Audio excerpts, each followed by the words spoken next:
नमस्कार साथियों। न रुकना है, न थकना है, बस मेहनत करके लक्ष्य को पाना है। इसी उद्देश्य और मोटिवेशन के साथ हम लोग बात कर रहे हैं राजस्थान के भूगोल की। और राजस्थान के भूगोल में हम अध्ययन कर रहे हैं राजस्थान के भू आकृति प्रदेश।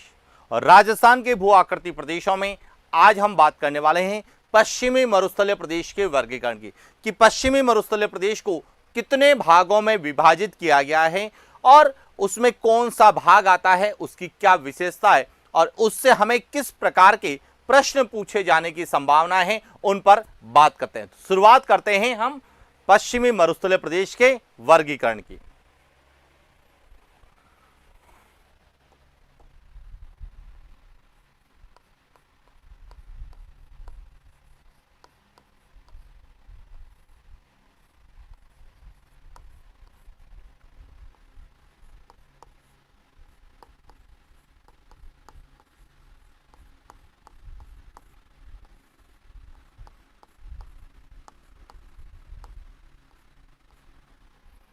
राजस्थान के भू आकृति प्रदेश। अब देखिए, जो पश्चिमी मरुस्थलीय प्रदेश है,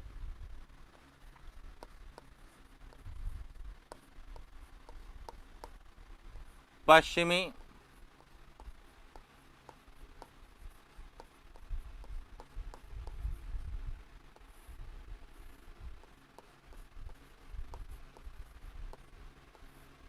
मरुस्थलीय प्रदेश। अब इस पश्चिमी मरुस्थलीय प्रदेश को 25 सेमी समवर्षा रेखा, कौन सी 25 सेमी समवर्षा रेखा,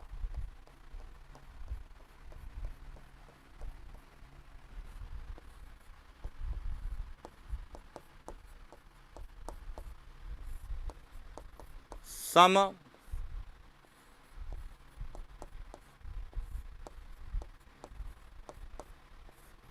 इसे दो भागों में बांटती है। जो 25 सेमी समवर्षा रेखा के पश्चिम में जो स्थित है, इसे कहा जाता है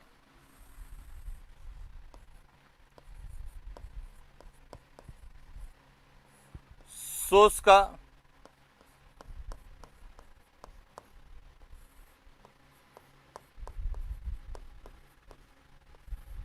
रेतीला मैदान।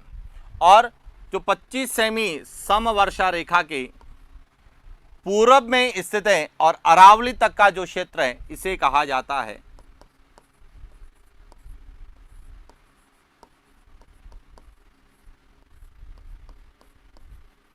अर्ध शुष्क प्रदेश या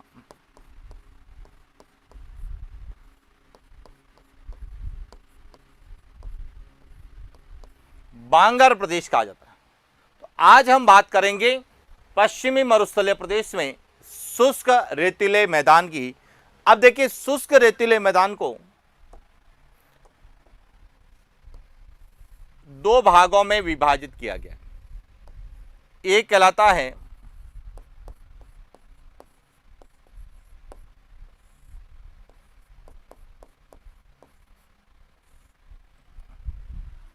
बालू का स्तूप युक्त प्रदेश, और एक कहलाता है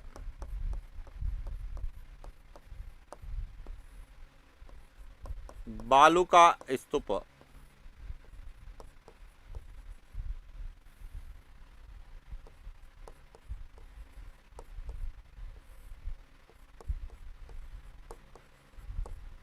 मुक्त प्रदेश। यह जो बालू का स्तूप युक्त है, यह 58.50% है और जो मुक्त है वह 41.50% है। यदि आप मानचित्र में देखेंगे तो यह है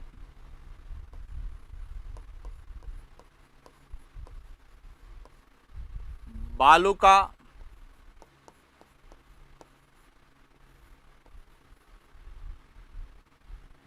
स्तूप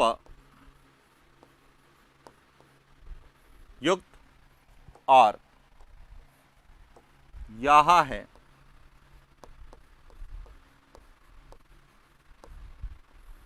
बालू का। इस तरह से शुष्क रेतीले मैदान को हम दो भागों में विभाजित करते हैं। तो आज हम बात करेंगे शुष्क रेतीला मैदान क्या है, इसको किस तरह से विभाजित किया गया है और इसमें कौन कौन से भाग आते हैं और हमें एग्जाम में किस तरह से पूछे जाने की संभावना है। तो शुरुआत करते हैं शुष्क रेतीले मैदान की।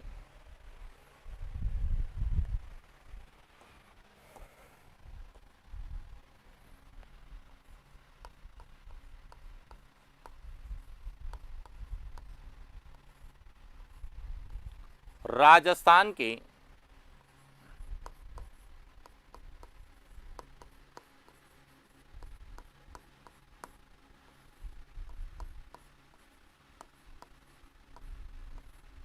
भू आकृति प्रदेश,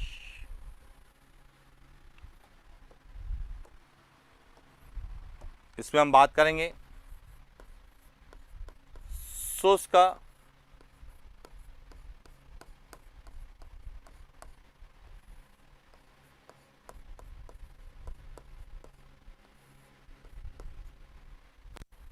रेतीला मैदान। अब देखिए शुष्क रेतीला मैदान क्या है। पश्चिमी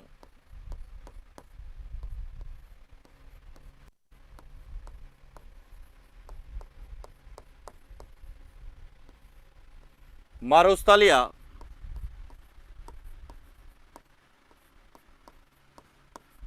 प्रदेश में 25 सेमी सम वर्षा रेखा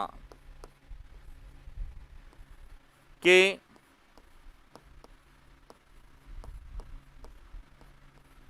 पश्चिम में स्थित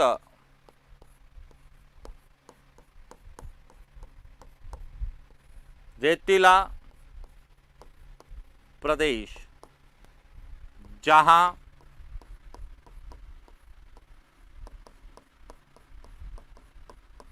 औसत वार्षिक वर्षा 20 सेमी या कम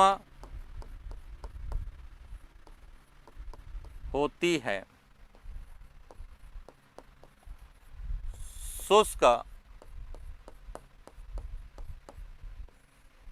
रेतीला मैदान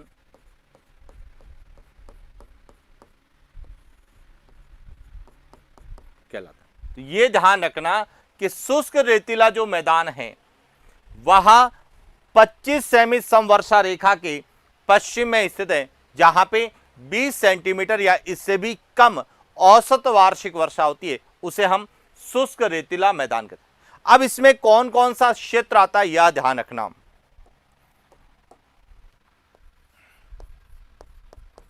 शुष्क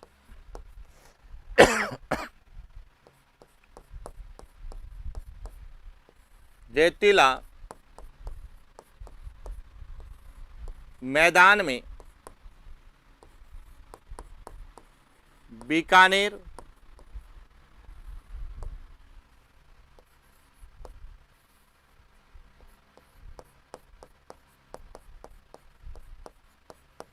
जैसलमेर, बाड़मेर, फलोदी,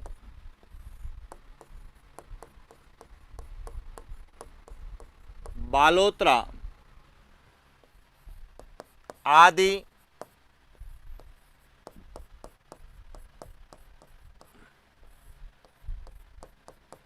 मुख्य रूप से इसमें जैसलमेर, बीकानेर, बाड़मेर, फलोदी और बालोतरा, हालांकि इसमें चूरू का कुछ भाग भी आता है, जोधपुर का पश्चिमी भाग भी आता है, लेकिन यह जिले सबसे ज्यादा इसी भाग के अंतर्गत आते हैं।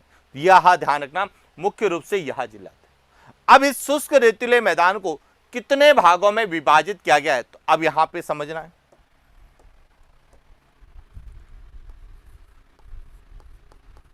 शुष्क रेतीला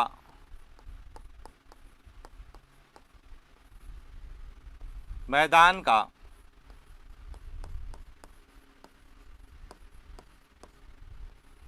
वर्गीकरण कि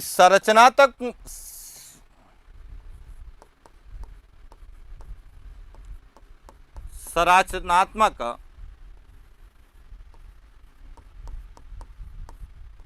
दृष्टि से शुष्क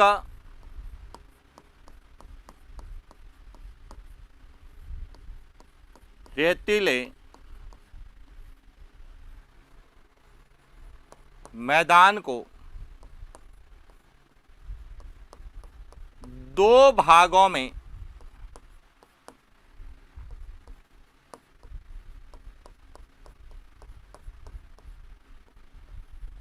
विभाजित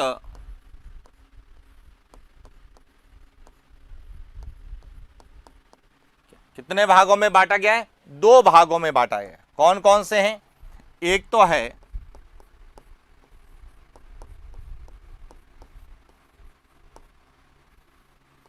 बालू का स्तूप मुक्त प्रदेश और दूसरा है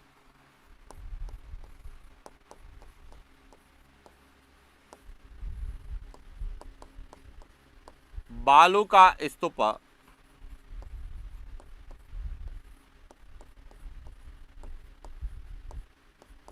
इस तरह से शुष्क रेतीले मैदान को हम दो भागों में विभाजित करते हैं। क्लियर हो गया? अब बालू का स्तूप जो मुक्त प्रदेश है इसमें 41.50% भाग आता है। किसका? शुष्क रेतीले मैदान का 41.50% मैदान बालू का स्तूप मुक्त प्रदेश में आता है और 58.50% जो भाग है वह बालू का स्तूप युक्त प्रदेश में आता है। अब यहां पे बालू का स्तूप जो मुक्त प्रदेश है इसकी क्या विशेषता है? तो देखिए इसमें हम हमादा का अध्ययन करते हैं, रेग का अध्ययन करते हैं,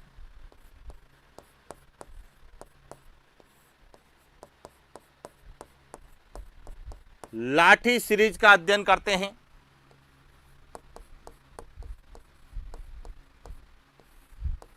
आकल गांव है,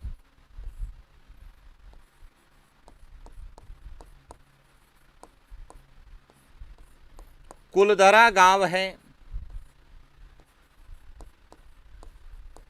चांदन नलकूप है,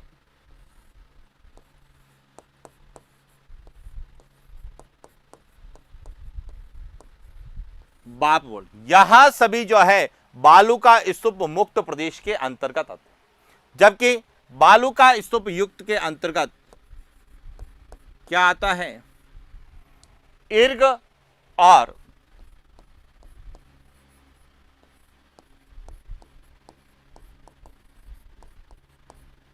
लघु मरुस्थल जो है वह बालू का स्तूप युक्त प्रदेश का भाग है। तो इस तरह से हमें यहां पूछा जा सकता है कि कौन सा बालू का स्तूप युक्त है और कौन सा बालू का स्तूप मुक्त है। तो बालू का स्तूप युक्त में भी आपको क्लियर हो गया होगा कि युक्त जहां पे बालू का स्तूप रोहित के धोरे मिलेंगे जिनमें इर्ग और लघु मरुस्थल है यहां पर मिलेंगे, और बालू का स्तूप मुक्त में रेत के धोरे यानी कि बालू का स्तूप नहीं मिलेंगे। तो इस तरह से हमें शुष्क रेतीले मैदान के वर्गीकरण को पूछा। अब हमें यह भी क्लियर होना चाहिए कि हमादा क्या है, रेग क्या है, इर्ग क्या है, लाठी सीरीज क्या है। तो इनके बारे में भी हमें कई बार प्रश्न पूछे जाते हैं, तो हम एक एक का विस्तार से अध्ययन करने वाले हैं कि हमादा क्या है, रेग क्या है और इर्ग। क्योंकि यह जो शुष्क रेतीला मैदान है इसमें तीन प्रकार का मरुस्थल पाया जाता है, हमादा के रूप में, रेग के रूप में और इर्ग के रूप में। और यहां पर कहीं पर विशेष संरचनाएं मिलती है जैसे बाप बोल्डर है, लाठी सीरीज है, तो उनके बारे में भी हम लोग अध्ययन करेंगे। तो बात करते हैं एक एक को लेके, हमादा को लेके सबसे पहले।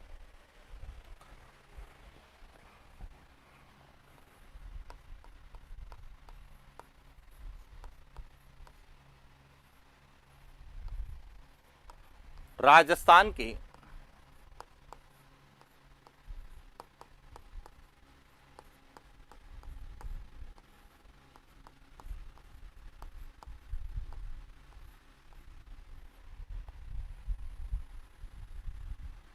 भू आकृति पद्धति, जिसमें सबसे पहले हम बात करते हैं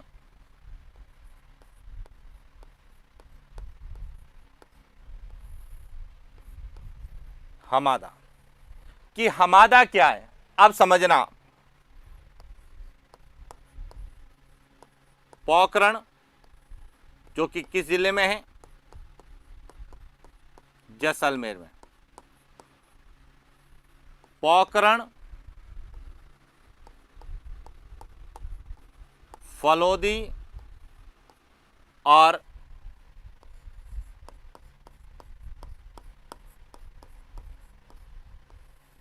बालोतरा के मध्य स्थित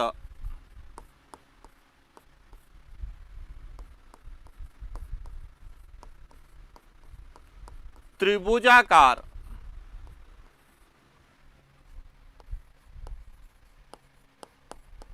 पथरीला या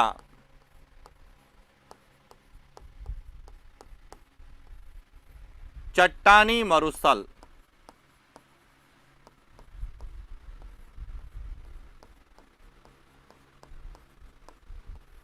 हमादा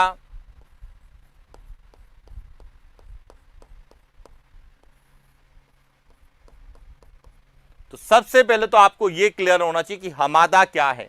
हमादा एक चट्टानी मरुस्थल है जिसका राजस्थान में जो विस्तार है वह पोखरण, फलोदी और बालोतरा के मध्य त्रिभुजाकार है। किस तरह से है देखिए, इस तरह से आपको एक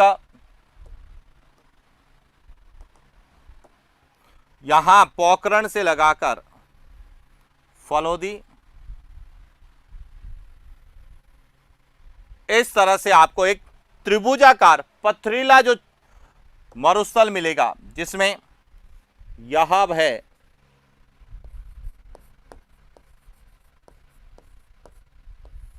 पोखरण, यहां है फलोदी और यहां है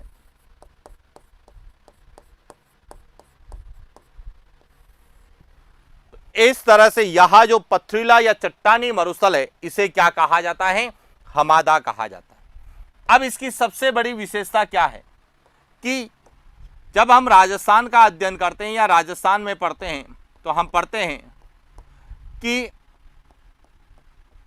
यह जो हमादा क्षेत्र है यह सर्वाधिक सूर्य ताप प्राप्त करता है और इसीलिए यहां पर सौर ऊर्जा की अत्यधिक संभावना होने के कारण इस क्षेत्र में जो है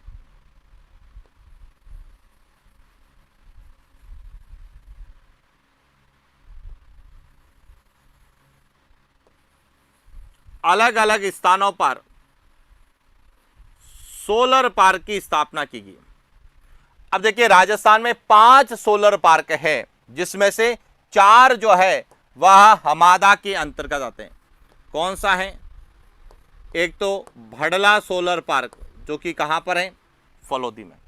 दूसरा है नोख सोलर पार्क जो कि वर्तमान में कहां पर है, फलोदी में। तीसरा जो है वह है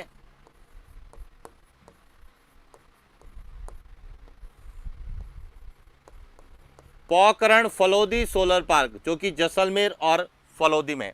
और चौथा है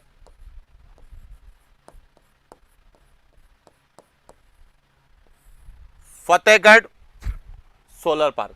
तो इस तरह से राजस्थान में जो 5 सोलर पार्क हैं उनमें से 4 सोलर पार्क इस हमादा में, और यहां पर सौर ऊर्जा उत्पादन की विपुल संभावनाएं होने के कारण इस क्षेत्र को सोलर एनर्जी एंटरप्राइजिंग जोन सीज के रूप में भी विकसित किया जा रहा है।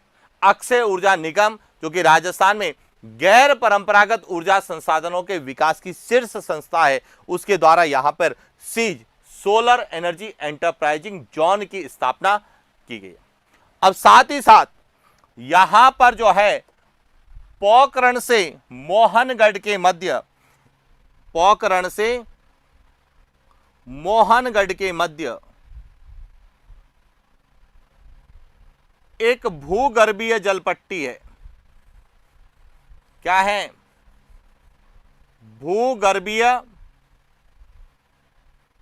जलपट्टी है, जिसे क्या कहा जाता है? इस भूगर्भीय जलपट्टी को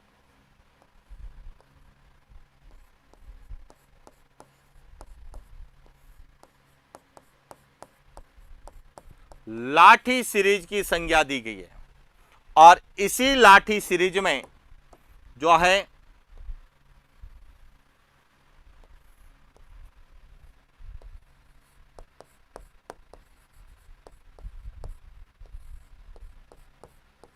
आकल गांव,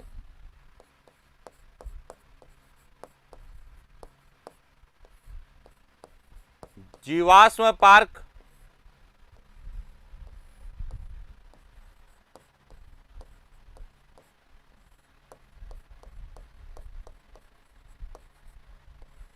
चांदन नलकूप और कुलदरा ग्राम भी है। और वहीं पर फलोदी के निकट जो है हिमानीकृत चट्टानी भाग पाया जाता है, जिसे बाप बोल्डर। तो इस तरह से यहां जो हमारा जो पथरीला मरुस्थल है, इसी के अंतर्गत जो है यहां सभी जो भी बालू का स्तूप मुक्त क्षेत्र के अंतर्गत हैं, वह सभी हमादा के अंतर्गत आते हैं। तो इस तरह से हमें हमादा को लेके बहुत से प्रश्न पूछे जाते हैं। सबसे पहले तो क्या है कि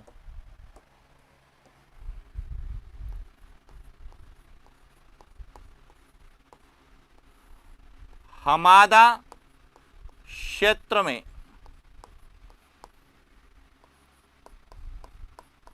सौर ऊर्जा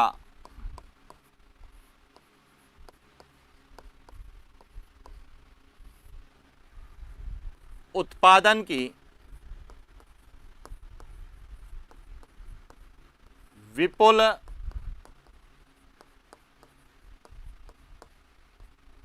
संभावना के कारण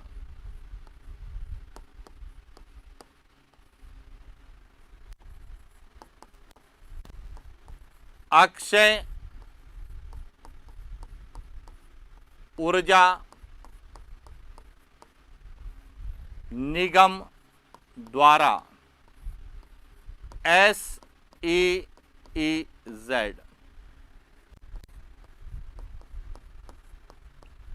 सोलर एनर्जी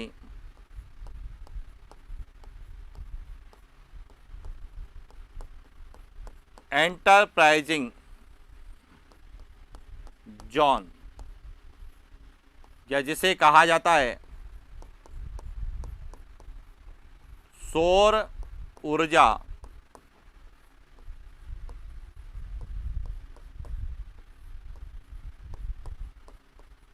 उद्यमी क्षेत्र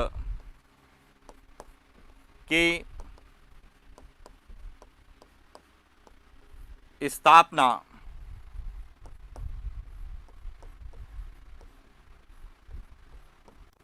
की गई, जिसमें राजस्थान के कौन से जिले आएंगे? जैसलमेर, फलोदी और बालोतरा। पहले इसमें जोधपुर और बाड़मेर भी था, लेकिन अब इसमें जो है यह जिले भी शामिल है। तो इस तरह से एक तो सीज को लेके पूछा जा सकता है कि सीज की स्थापना कहां की जा रही। पॉइंट क्लियर हो गया? अब दूसरा एक और पॉइंट है कि यहां जो है हमारा क्षेत्र सौर ऊर्जा उत्पादन के साथ साथ यहां पर इसके चारों ओर मिश्रित मरुस्थल पाया जाता है, जिसे हम रेग कहते हैं। लेकिन उससे पहले हम बात करते हैं कि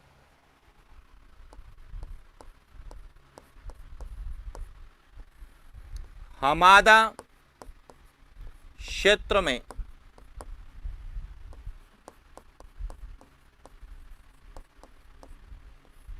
राजस्थान के 4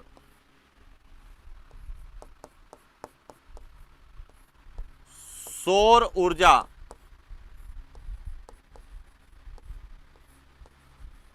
पार्क का विकास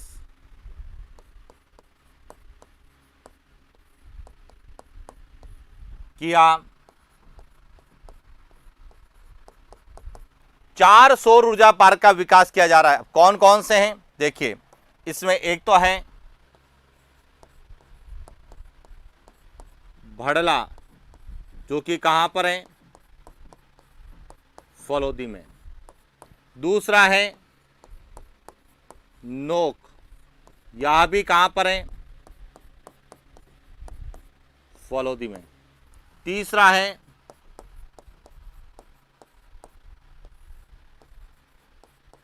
पोखरण फलोदी, जो कि जैसलमेर फलोदी में। और चौथा है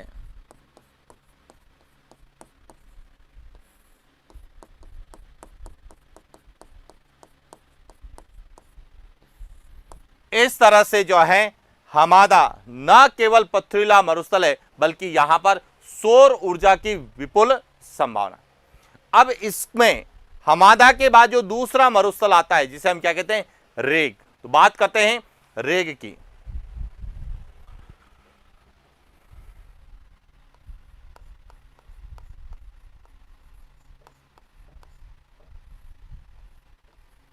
राजस्थान की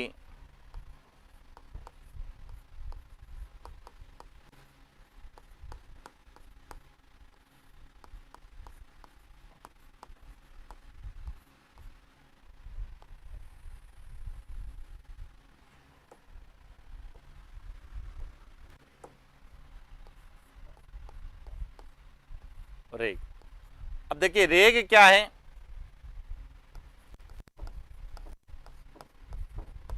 हमादा जो कि कैसा है,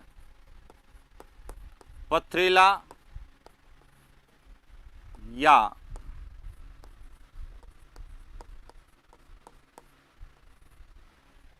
चट्टानी मरुस्थल के चारों ओर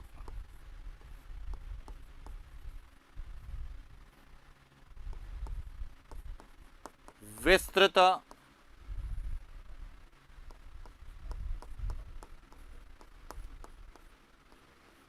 मिश्रित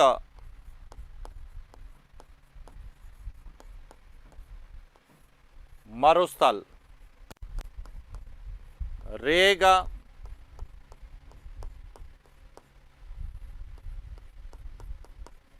अब रेग क्या है कि जो हमादा के चारों ओर मिश्रित मरुस्थल है, जिसमें बालू रेत और चट्टाने भी है, तो मिश्रित मरुस्थल को हम रेग कहते हैं और पथरीला मरुस्थल को हम हमादा कहते हैं। इसके बाद तीसरा जो है वह है इर्ग।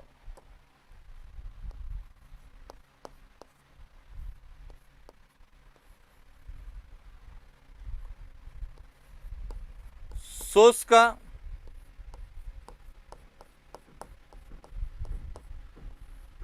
रेतीला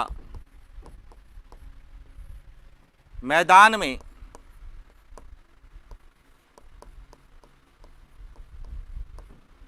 बालू का स्तूप युक्त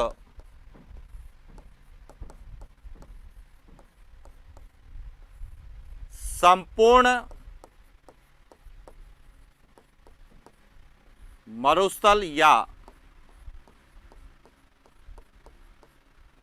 महान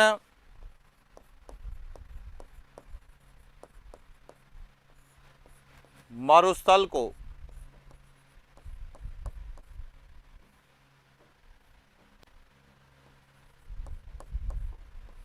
इर्ग कहा जाता है। यानी कि अब समझना, इर्ग जो है यह बालू का स्तूप युक्त एक मरुस्थलीय क्षेत्र होता है, केवल रेत के धोरे या बालू का स्तूप मिलते हैं, जबकि हमादा और रेग में बालू का स्तूप नहीं है। हमादा पथरीला मरुस्थल है और रेग मिश्रित मरुस्थल है जिसमें बालू का स्तूपों की प्रधानता नहीं होती है, जबकि इर्ग में रेतीली बलुई मिट्टी के साथ साथ बालू का स्तूपों की भी क्या मिलती है, प्रधानता मिलती है। क्लियर हो गया। इसके बाद एक शब्द और आया, लघु मरुस्थल। अब समझना लघु मरुस्थल क्या है। स्मॉल डेजर्ट,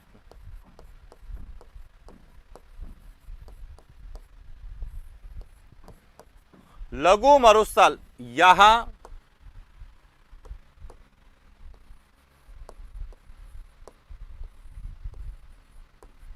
कच्छ के रण,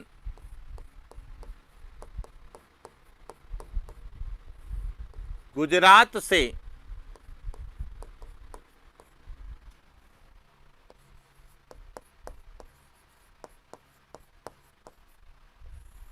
बीकानेर के मध्य स्थित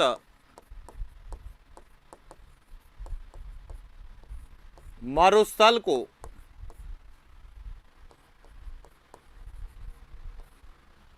लघु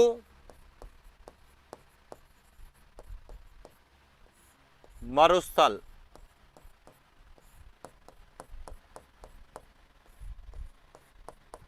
कहा जाता है।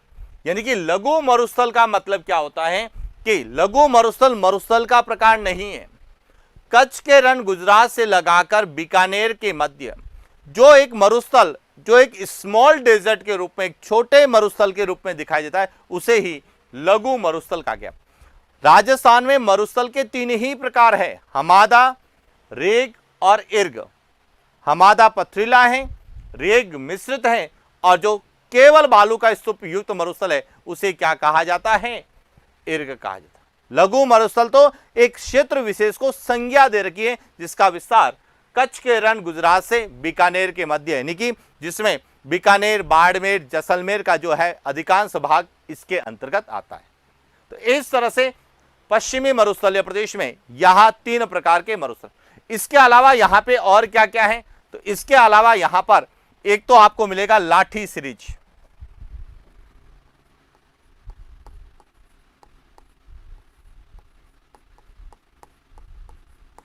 यहां सबसे इंपॉर्टेंट है और अधिकांश प्रश्न लाठी सीरीज को लेके पूछे जाते हैं कि लाठी सीरीज क्या है।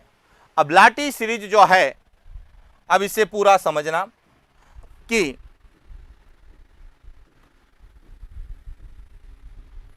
यहां धरातल है,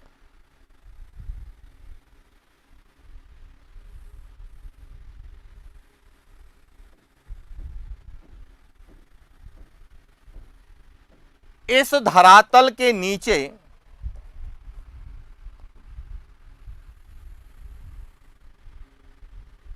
इंटरनल वाटर ड्रेनेज सिस्टम है, यानी कि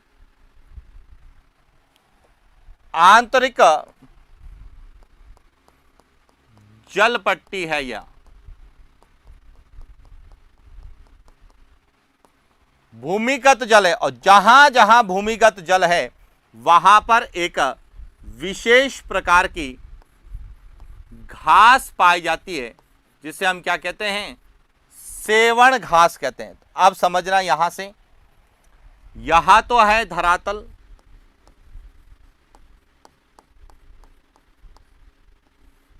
यहां है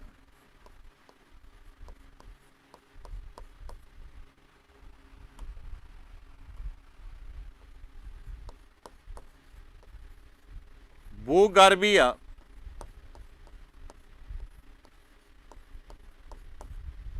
जल पट्टी और यहां है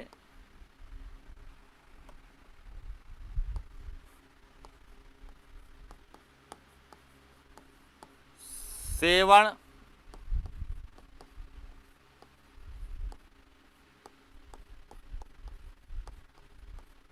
घास का मैदान। तो इसका मतलब लाठी सीरीज क्या है। अब सबसे पहले तो यह कहां से शुरू होती है, तो कहा जाता है यहां जैसलमेर में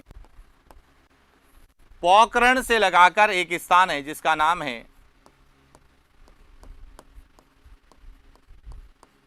मोहनगढ़, जो कि लगभग 80 किलोमीटर लंबी और 60 किलोमीटर चौड़ी एक भूगर्भीय जलपट्टी है, जहां पर एक विशेष प्रकार की घास का मैदान, सेवण घास का मैदान पाया जाता है और इसे ही हम क्या कहते हैं, लाठी सीरीज कहते हैं। अब लाठी सीरीज क्या है समझना।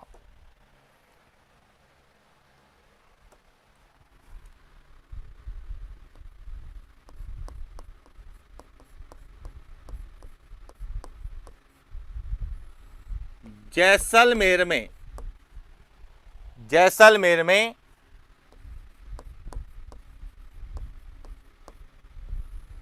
पोखरण से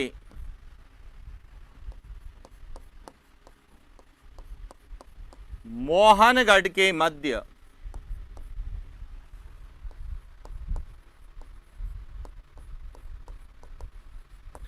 स्थित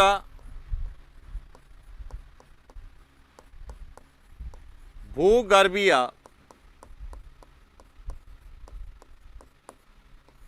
जलपट्टी, जहां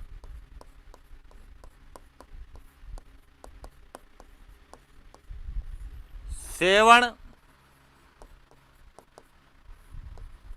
घास का मैदान स्थित है, लाठी सीरीज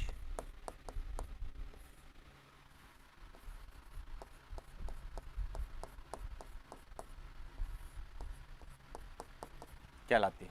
यानी कि यहां एक तरह से भूगर्भीय जलपट्टी भी है और साथ ही साथ यहां सेवण घास का मैदान है, और इसीलिए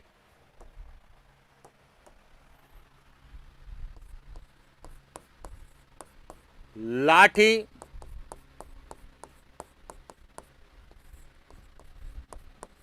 सीरीज को मरुस्थल का उद्यान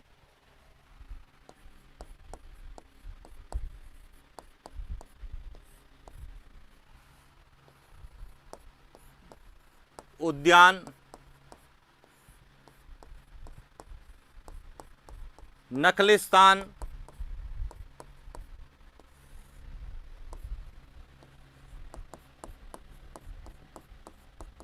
ओएसिस कहा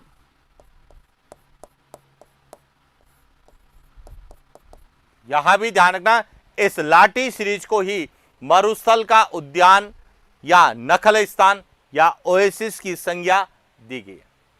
अब एक और ध्यान रखना, मरुस्थल का सुंदर उद्यान हम कोलायत झील को भी कहते हैं, लेकिन उसके कहने का कारण है वहां पर पीपल के वृक्षों की प्रधानता है। लेकिन यदि क्षेत्र पूछा जाता है कि किस क्षेत्र को मरुस्थल का उद्यान कहा जाता है, तो लाठी सीरीज को कहा जाता है, क्योंकि यहां पर सेवण घास पाई जाती है, जिसका वैज्ञानिक नाम है लिसिथुरुस सिडिकुस, और यह राजस्थान में या पश्चिमी राजस्थान में सबसे लंबी प्रोटीन युक्त घास है, जो दुधारू पशुओं के लिए उपयोगी मानी जाती है। तो इसीलिए ध्यान रखना, लाठी सीरीज का जो प्रश्न है हमें एग्जाम में विशेष रूप से, और इस लाठी सीरीज को पारिस्थितिकी संतुलन का सर्वश्रेष्ठ उदाहरण भी माना जाता है, क्योंकि मरुस्थल में घास के मैदान के रूप में यहां है, इसीलिए इसे इकोसिस्टम का यानी कि एक बैलेंस इकोसिस्टम के रूप में जाना जाता है, पारिस्थितिकी संतुलन का सर्वश्रेष्ठ उदाहरण।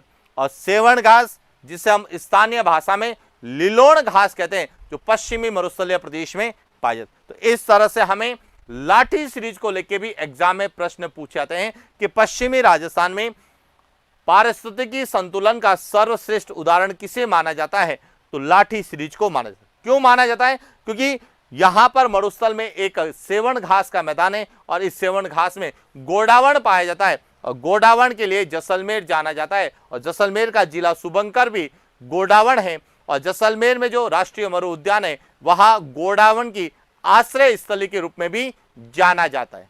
तो इसलिए हमें लाठी सीरीज को विशेष रूप से पढ़ना है।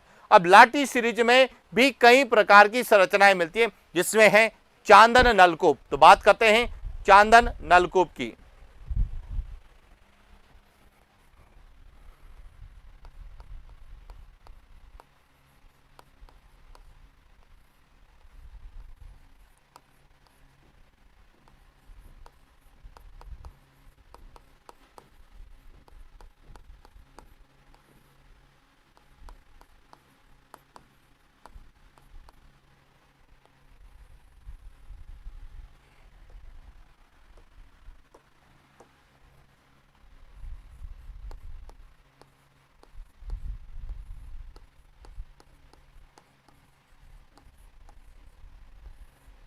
चांदन, अब देखिए चांदन नलकूप क्या है कि यहां जो हमने भूगर्भीय जलपट्टी के बारे में पढ़ा,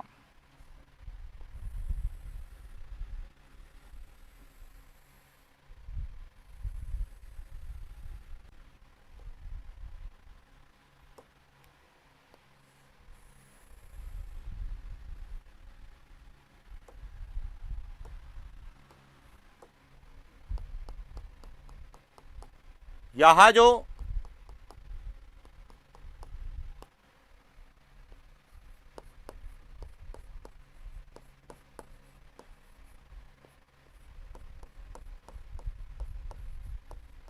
जलपट्टी, जिसे हम क्या कहते हैं,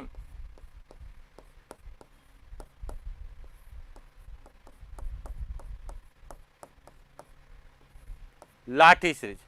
अब इसी लाठी सीरीज में के अंतर्गत जैसलमेर में एक स्थान है चांदन, और उस चांदन नामक स्थान पर एक नलकूप बनाया गया है। इस नलकूप को ही क्या कहा जाता है,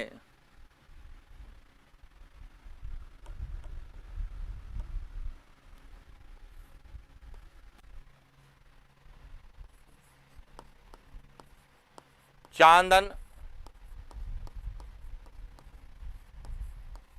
नलकूप। अब चांदन नलकूप क्या है, यहां भी आपको क्लियर होना चाहिए, या यहां किसका उदाहरण माना जाता है।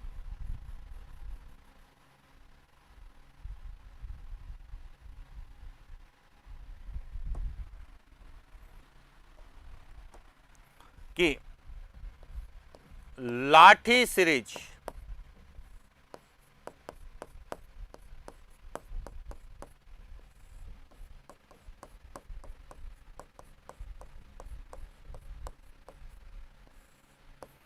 जैसलमेर में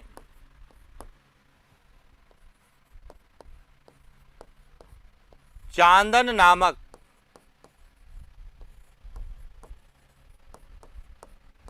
स्थान पर स्थित नलकूप, जिसे थार का घड़ा कहा जाता है, और जो भूगर्भीय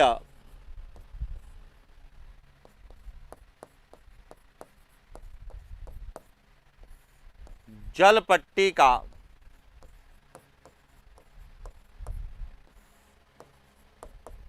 उदाहरण है।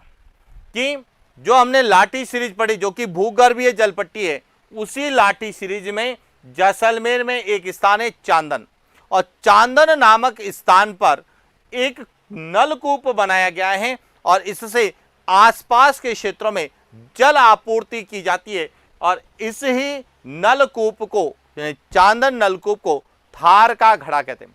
और यह कहां स्थित है, भूगर्भीय जलपट्टी में, इसीलिए इसे भूगर्भीय जलपट्टी का सर्वश्रेष्ठ उदाहरण भी माना जाता है। तो इस तरह से हमें लाठी सीरीज और चांदन नलकूप को पूछा आता है, जो कि कहां पर है, जैसलमेर में। और कई बार डायरेक्ट प्रश्न आता है, थार का घड़ा किसे कहते हैं, चांदन नलकूप को कहते हैं। इसके बाद इसी हमादा के अंतर्गत जो है आकल गांव जीवाश्म पार्क है।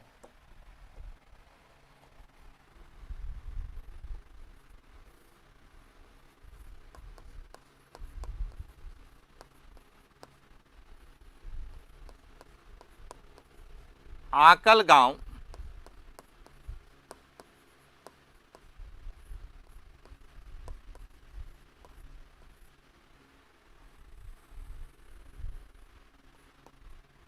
Fossil park. अब देखिए आकल गांव जीवाश्म पार्क क्या है?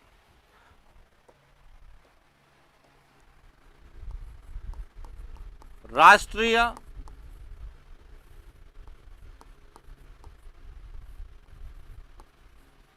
मरु उद्यान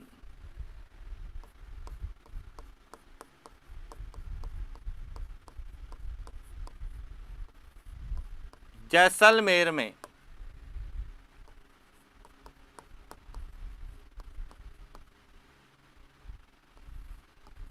आकल नामक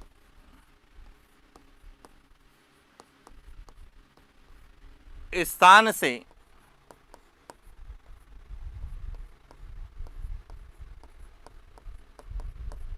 जुरेसिक कालीन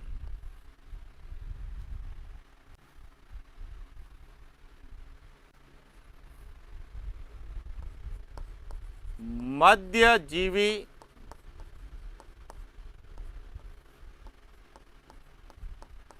महाकल्प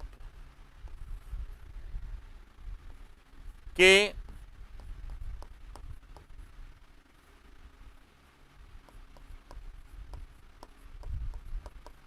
जुरेशिक कालीन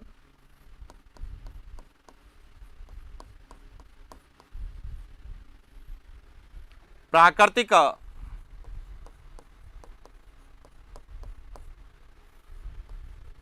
वनस्पति के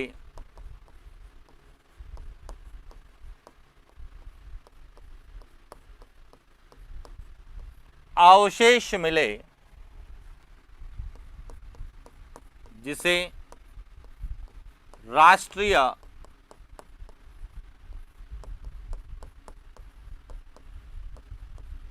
जीवाश्म पार्क कहा।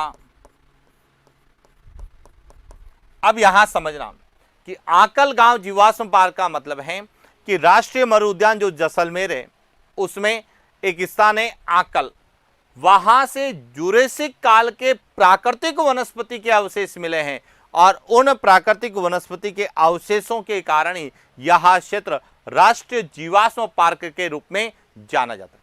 यहीं पर एक और स्थान है कुलधरा गांव।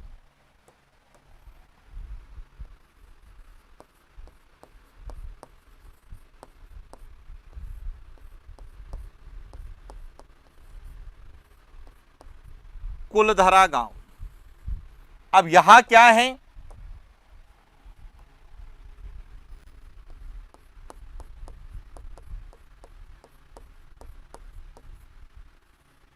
जैसलमेर के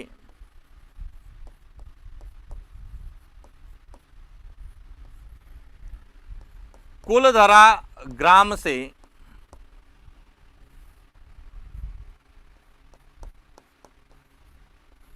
गांव से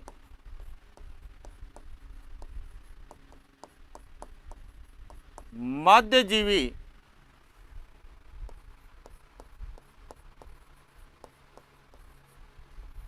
महाकल्प के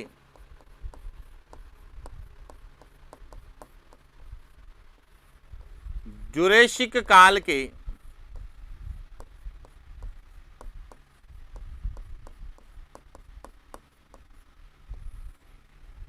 डायनासोर के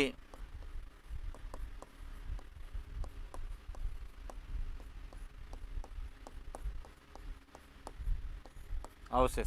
अब देखिए आकल गांव और कुलधरा गांव में अंतर क्या है? आकल गांव से जुरेशिक कालीन प्राकृतिक वनस्पति के अवशेष मिले हैं, जबकि कुलधरा गांव से डायनासोर के अवशेष मिले। लेकिन कुछ भूगोलविदाओं का मानना है कि जो यहां से अवशेष मिले वह डायनासोर के नहीं, व्हेल मछली के, और उसी के आधार पर हम कहते हैं कि थार का मरुस्थल पहले तैतीस सागर का अवशेष था। लेकिन बाद में जब इसका भूगोलविदाओं ने विस्तृत अध्ययन किया तो यह क्लियर किया कि यहां से जुरेसिक कालीन डायनासोर के अवशेष मिले हैं, जबकि काकल गांव से जुरेसिक कालीन प्राकृतिक वनस्पति के अवशेष मिले। इसके बाद एक और स्थान है जिसे हम कहते हैं बाप बोल्डर।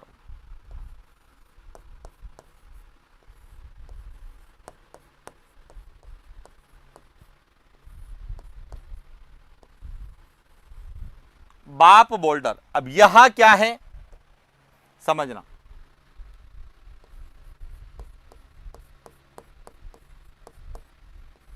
फलोदी जिले के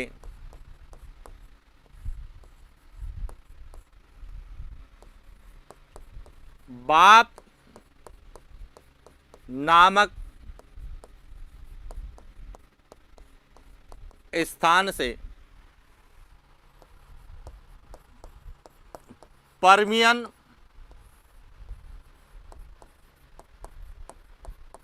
कार्बेनिफेरस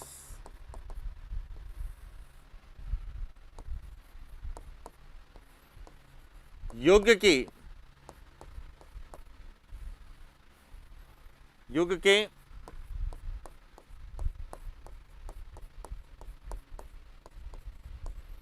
हिमानीकृत गोलास्म, जिन्हें हम मोरेन चट्टान कहते हैं, के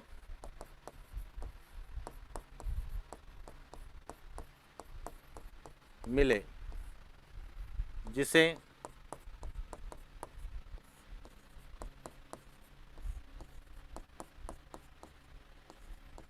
बाप बोल्डर